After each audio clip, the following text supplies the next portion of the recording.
education from the classroom. And all over, we have astronauts and we have everybody. We're flying right now 17,000 miles per hour. That's about as fast as I've ever heard. I wouldn't want to be flying 17,000 miles an hour, but that's what you do.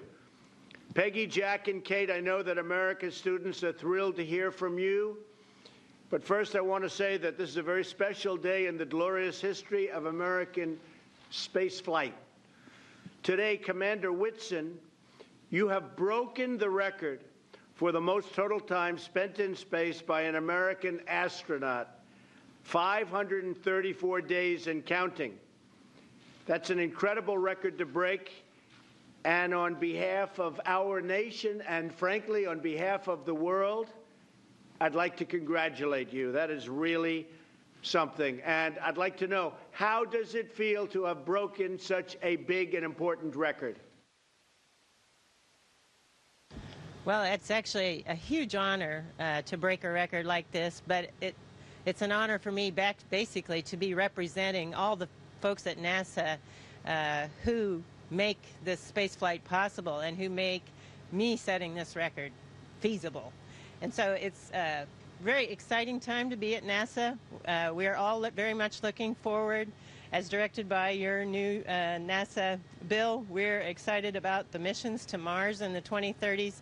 And so we're actually physically have hardware on the ground that's being built for the SLS rocket that's going to take us there. And of course, the hardware being built now is going to be for the test flights that will eventually get us there. But it's a very exciting time, and I'm so proud of the team.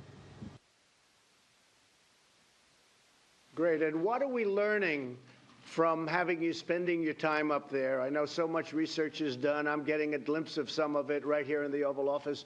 What are we learning by being in space? Well, I think probably the International Space Station is providing a key bridge from us doing living on Earth to going somewhere into deep space. So on those Mars missions, we need to better understand how microgravity is really affecting our body, and we need to understand it in great detail. So many of the studies are looking at the human body. We're also looking at things that involve operations of a space vehicle on these long-duration missions, and the technological advancements that will be required. For instance, on a multi-year Mars mission, we're going to need to be able to close the life support system, and that means we, right now, for instance, are taking solar power that we collect and using it to break apart water into oxygen and hydrogen. The oxygen we breathe, of course, we use the hydrogen, combine it back with the CO2 that we take out of the air, and make more water. But water is such a precious resource up here that we also are cleaning up our urine and making it drinkable, and it's really not as bad as it sounds. Well, that's good. I'm glad to hear that. Better you than me. I will say, Colonel Fisher, you just arrived, and how was your trip? Complicated, easy? How did it go? Oh, sir, it was awesome. It made even my beloved F-22 feel a little bit underpowered. It was, you know, I launched in a Russian vehicle with my Russian friend, Fyodor Yurchikin, from Kazakhstan. You know, got the immediate perspective change as we got to orbit, and I saw that frail, thin blue line of life around the Earth. 6 hours later, we're docked to the station. The next day, I install an experiment in the Japanese module that's going to be looking at new drugs and how we can make those drugs for muscular dystrophy, Alzheimer's, multi-drug resistant bacteria, all sorts of things. A couple hours later, I watched our crewmate Thomas Pesquet, a Frenchman, drive a Canadian robotic arm to capture a spaceship from Virginia carrying 3.5 tons of cargo and science that's going to keep us busy for the next few months, and dock that to the station. Sir, it's amazing. Oh, and then, you know, now I'm talking to the President of the United States while hanging from a wall. It's amazing. The International Space Station is by far the best example of international cooperation and what we can do when we work together in the history of humanity. And I am so proud to be a part of it. And it's also just cool. Like yesterday, I had, well, there you go. There's our resident space ninja doing the gravity demonstration. And yesterday morning, I had my coffee in floaty ball form, and, sir, it was delicious. So it's awesome.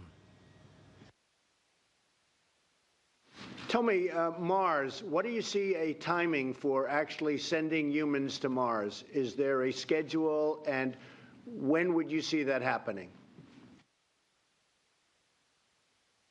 Well, I think as your bill directed, it'll be approximately in the 2030s.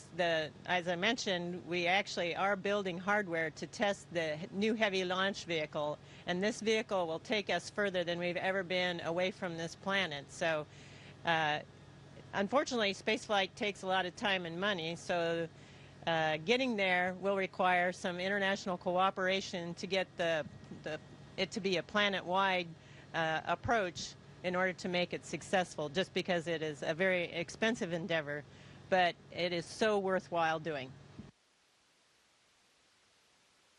Well, we want to try and do it during my first term, or at worst during my second term, so we'll have to speed that up a little bit, okay? We'll do our best. You will, and I have great respect for you folks. It's amazing what you do, and I just want to introduce another great one. Kate Rubins is with us today, and she has been so impressive in research and so many other things having to do with NASA. And Kate, I understand you're the first person to sequence DNA in space. Can you tell us about that? Yeah, so that was actually just this last summer, and it's a real example of what we can do with technology and innovation. We've gotten a sequencer down to the size of your cell phone, and we were actually able to fly that on board the space station and sequence DNA. It's not just the technology demonstration, but we can actually use that to do things like detect microbes on the space station, look at astronaut health. We can easily use that in Earth-based settings, too, to look for disease outbreaks and to do rural health care as well. That's fantastic. That is really great. I saw some of the work, and it's incredible. You know, I've been dealing with politicians so much. I'm so much more impressed with these people. You have no idea. Now, speaking of another impressive person, Ivanka, you've been very much interested in this program. Tell us something about it. Hi, Dr. Whitson. First of all, congratulations on your incredible milestone today. You may know that my father recently signed the Inspire Women Act to encourage female participation in STEM fields across all aerospace areas, and really with a focus on NASA. So encouraging women and girls to pursue STEM careers is a major priority for this administration. And today we are sitting with an amazing example of that, Dr. Rubins, and you, Dr. Whitson. So I would love to hear from you. What was the impetus for you to get involved in the sciences? Yeah, so when I was around 15, I actually went to a conference on DNA. And that was very inspiring for me. It was sort of the beginning of recombinant DNA and understanding biology. And so just that exposure to scientists and the kinds of things that you can do with science and technology innovation. Amazing. Dr. Whitson?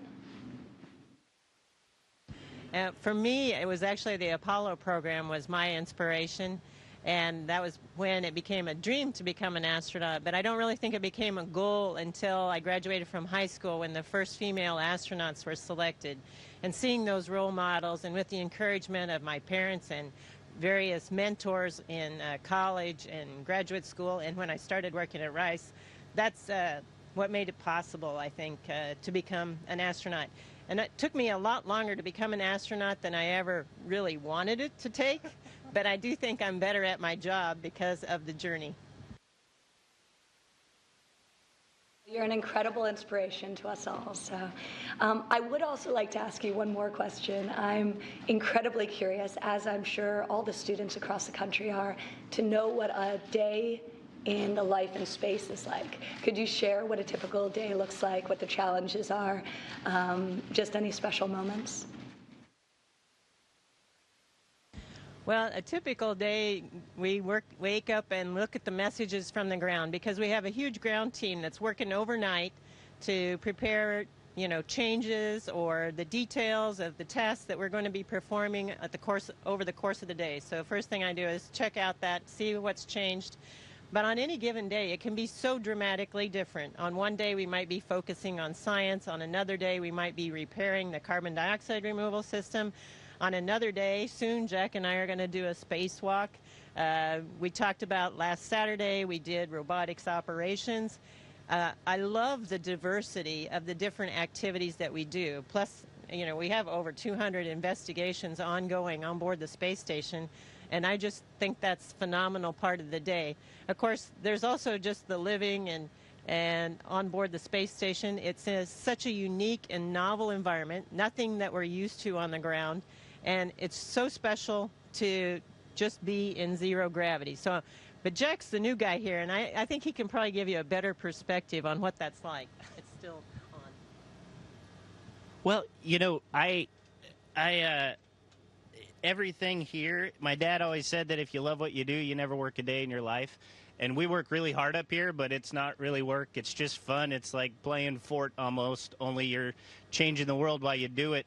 And then on the off time, the other morning I was working out, and on our machine that we work out on, right below it is the cupola window. And so when you're on the kind of device where you do crunches, every time you come up, you see out the window. And it's awesome because you kind of go crunch. Oh, my gosh, that's beautiful. I got to do that again. Crunch. Oh, my gosh, that's beautiful. It's awesome. Everything we do here is fun, and it feels so great to know that we're making a difference on the ground and for the future of humanity as well. So it's an incredible job. You're making a great difference, I have to say. And this is a very exciting time for our country, and you see what's happening with our country in terms of jobs, in terms of business, and there's such excitement and such enthusiasm. Many American entrepreneurs are racing into space. I have many friends that are so excited about space, they want to get involved in space from the standpoint of entrepreneurship and business. Tell us about the opportunities that could exist for the next generation of scientists and engineers. Is that something that you think a student, because you have so many students, hundreds of thousands watching, is that something that you think that students should be focusing, or should they be thinking about other subjects? What do you think are the opportunities for young students wanting to be involved in space? Sir, absolutely. I think that this is probably the most exciting time in space exploration, certainly in my lifetime. We're about to just have an explosion of activity. There is so much involvement on the space station with commercial industries and commercial partners. We have an entire program to manage the science. NASA has done a wonderful job of seeding a new industry with the commercial crew program and the commercial cargo program so that we can build the infrastructure we need for the future exploration. One thing I love about American entrepreneurs is once you get them going, you better stand out of their way because they're going to start trucking. And we're about to that point. NASA is taking on that expensive, hard, complex task of going further and deeper into space with the wonderful new rocket Space Launch System and Orion. And then as soon as we break open that door, this incredible infrastructure that we've been building is going to be right there to pick up the baton and continue into the stars. I would say to all the students that are watching, the time to get excited is now. If you aren't studying science and math, you might want to think about that because our future in the stars starts now, and you can be a part of that if, like Dr. Whitson, you can find that passion and work really hard, and we're gonna find a permanent foothold in the stars for humanity if you do that. Well, thank you. So well said. And I have to say there's tremendous military application in space. We're rebuilding our military like never before.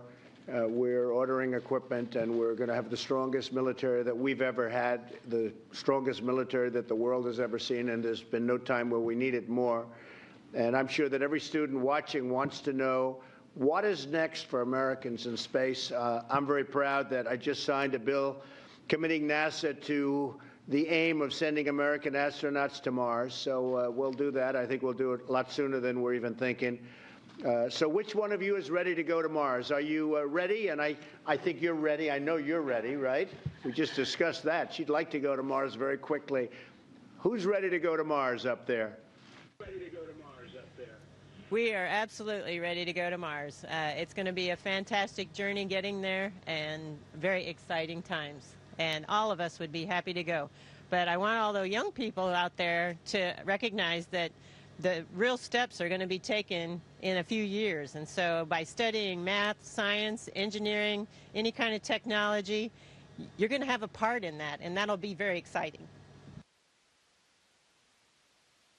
I just want to thank you very much. And Dr. Whitson, congratulations. Amazing. What an amazing thing that you've done.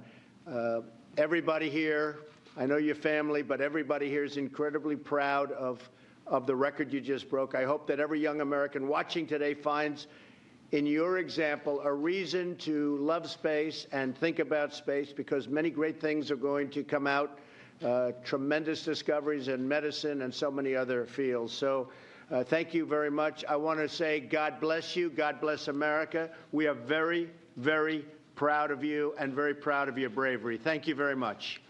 Thank you, darling. Thank you very much. Thank you, sir.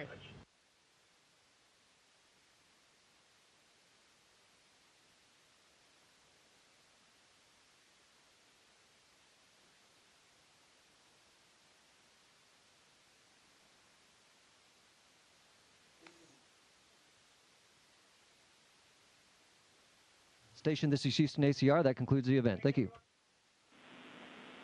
Thank you, Mr. President, and all participants at the White House. Station, please stand by. We are now resuming operational audio communications.